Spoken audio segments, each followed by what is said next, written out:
Қазақ тілін оқып, үйреніп, ұлттық салт дәстүрді ұстанатын өзге ұлт өкілдерінің қатары артып келеді. Ондай азаматтар әсіресе Көкшетауда көп. Олар мемлекеттік тілді өздері ғана үйреніп қоймай, өзгелерге де насихаттап жүр.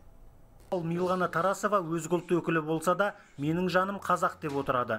Өйткені өзі бала күнінен қазақ ауылында өскен. Айналасындағылармен тек мемлекеттік тілде сөйлеседі. Жас болса да тіл үйренуге арналған кабинет ашып, табысты еңбек етіп жүр.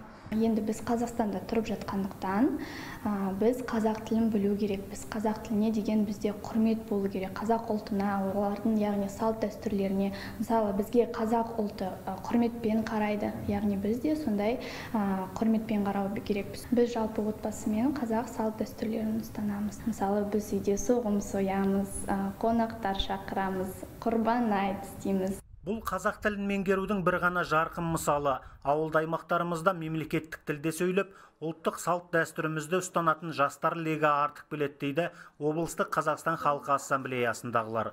Ардақ Айбарұлы, Аслан Әбутәліпов, Виктор Поляный, Хабар 24, Көкшетаудан.